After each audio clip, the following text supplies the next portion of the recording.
Welcome to the second game of this series. We had a pretty brutal first game.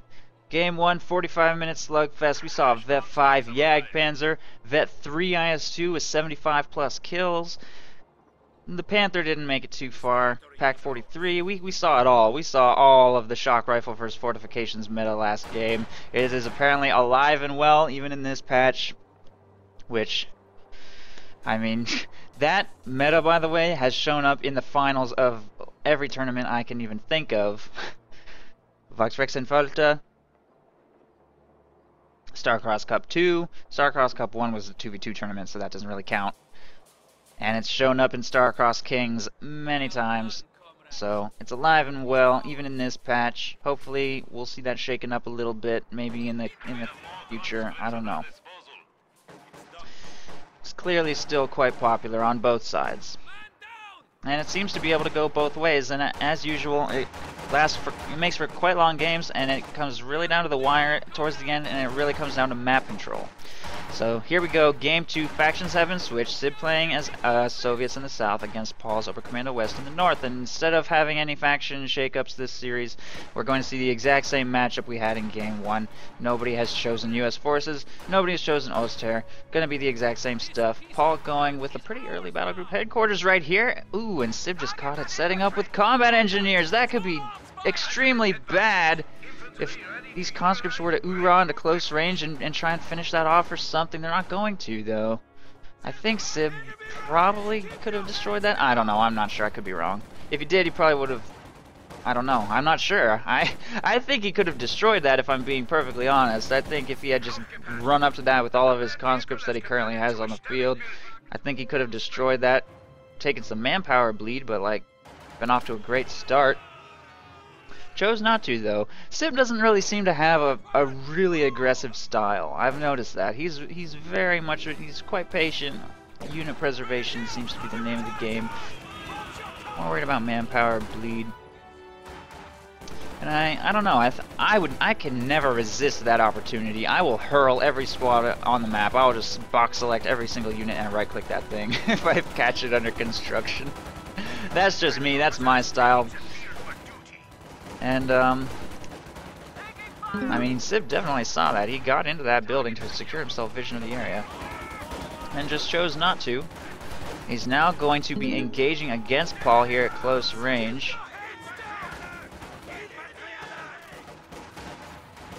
Paul taking a risk here. Taking a risk by not retreating that Sturm Pioneer squad, engaging even at the tiniest little sliver of health, and that's a lot of manpower bleed, plus only 3 kills for that squad. It hasn't done that much.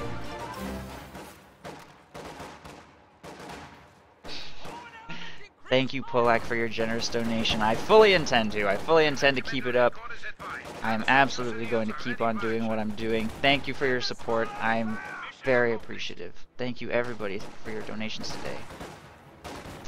So generous of you. So, I like this decision, by the way, by Paul. He went with a Sturmoffizier really early.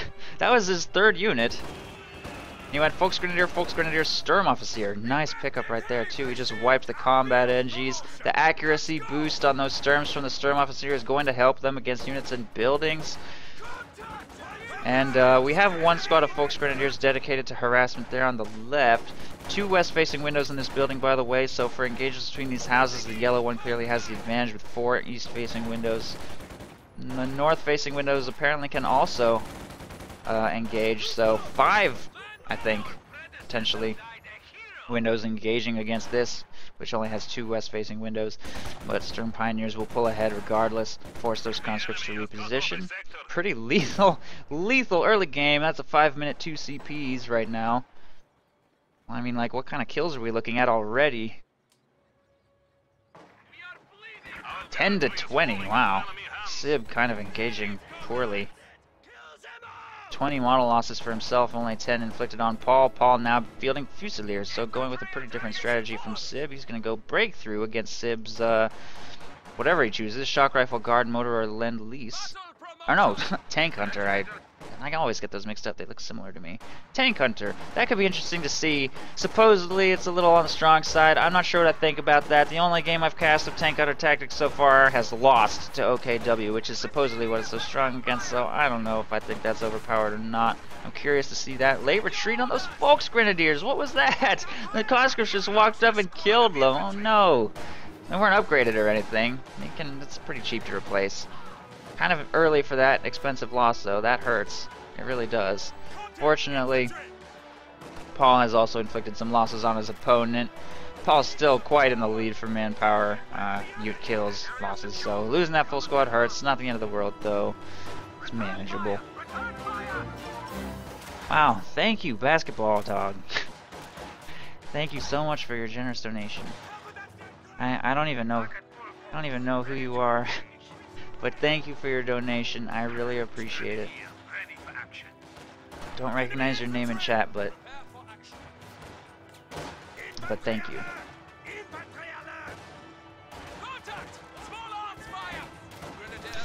Folks Grenadiers setting up here in front of the battle group headquarters. Stern Pioneers moving up to support as well. Conscripts are going to retreat away from this area. Conscripts sitting up in yellow cover right there. These conscripts gonna be a little bit overextended against this blob. The Sturm Officer blob is growing. It is getting stronger and stronger. Sturm Pioneers nicely placed in the retreat path, trying to block. Nice blocking! Look at that block. That is beautiful. That is one of the best blocks I think I've ever seen. Wow, that was actually really impressive. Nice play by Paul right there.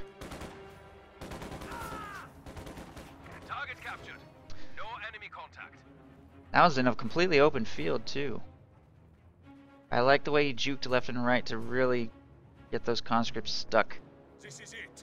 Secured him 4 out of 6 model losses on that squad. Pretty good.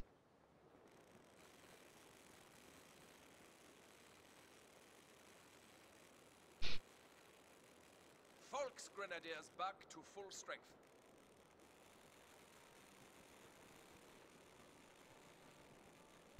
Meanwhile, the left side is being taken by Sib, and we are actually going to see Tank Hunter Tactics chosen by Sib. So if this commander supposedly is overpowered, this is the perfect setting to test this.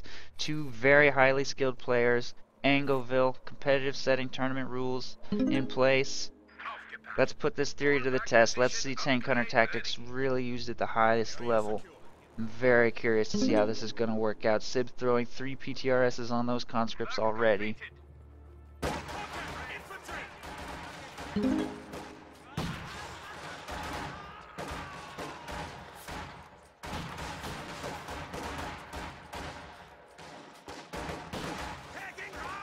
Not sure what performs better at this range, G43s or PTRSs. Sib's actually going to build cover during this engagement, though. It's going to weaken him a little bit during this. Panzer Fusiliers seem to be pulling ahead. I don't think many of those PTRS shots are connecting very nicely. Conscripts set up in this building as well. We've got some interesting barbed wire here by Paul to prevent any... Oh no, not by Paul, by Sib. That's Sib's wire to prevent troops from making it through this area.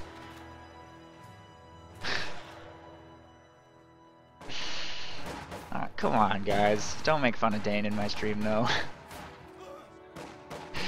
Little fun fact. I mean, I chuckled. That's funny. But don't say Dane sucks dicks. That's not nice.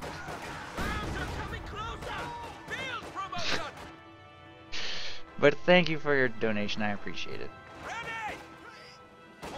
PTRS over here on the left side, not engaging very well. Folks Grenadiers will force a retreat from that squad easily enough. We've got tier 3 going up here from Sib. He's gonna be able to get a T70 in a reasonable amount of time. Obviously, he's got to tech up since he went tank country. He doesn't have access to any call-ins. Meanwhile, Paul has gone tier 3 from tier 2, not tier 2 to tier 4, but instead to tier 3. Obviously, utilizing Panzer Fusiliers. Enemy infantry! Fire and adjust!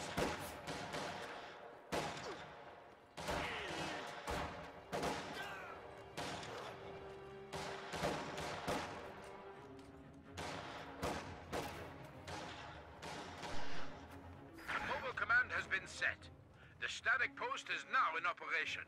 Walk back to full strength. Can someone explain that to me? Mission accomplished. Conscripts taking control of the left side. Cut off to shut down all of this harassment. Nice play by Sib. Very efficient. Fastest way to shut down all this income on the left is to just take this point. He's actually not going to take the cutoff now, though.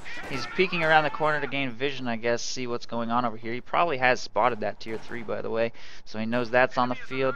Working on the right side, trying to get various territory there. This building has been left undefended. If PTRS is hopping that building, we're going to see some serious damage on these trucks. Those need to be forced out as soon as possible. Those PTRSs will destroy that truck quicker than you think. Gonna start slowly chipping away at these things. And it's just gonna get its health chunked down one little bit at a time. Full squad just got wiped over here on the left, I think. I don't know what it was. Another Volksgrenadier squad just got wiped. I don't even know where that happened. I guess over here. Ouch, that hurts for Paul. That is painful for Paul. He cannot be losing full infantry squads. A T-70 just rolled onto the field. Not good. Not good for Paul. He's going to have a very weak infantry force once this Panzer Fusilier squad gets wiped, and it will not survive that. That is dead. Paul down to only 4 squads remaining. I don't even know where his Volksgrenadiers died. I think right here on the victory point. I guess. Puma being queued up by Paul because he needs to keep that T-70 off his back, prevent it from wiping all of his infantry squads. PTRS is kind of shooting at the trucks a little bit, but they're actually going to start working on the mechanized regiment headquarters, apparently. If enough PTRSs get in range on those trucks at a time, they will get taken down very quick. Currently, Sib has no map control, honestly. He's completely cut off from everything, but he's engaging so cost effectively. Paul has almost nothing left, despite the fact that he's taking control of the entire map. It comes at a serious price. Puma is going to dive straight down the road. It has to hunt down and kill that T-70 now while it has this window of opportunity, while it has even the semblance of shock value. If Sib doesn't have anti-tank grenades, it's possible that Puma could hunt and kill the T-70 unpunished. Without engine damage. He's just gonna dive straight through PTRSs here, though. That's no chance. T-70 kites it to death with ease, and Sib takes game 2 in 13 minutes. Comes back with a vengeance after that brutal game 1, and that does mean we're going to go into the ace game with Sib having the significant victory point lead, so we will get faction selection for game 3. Short break, and we will jump right in.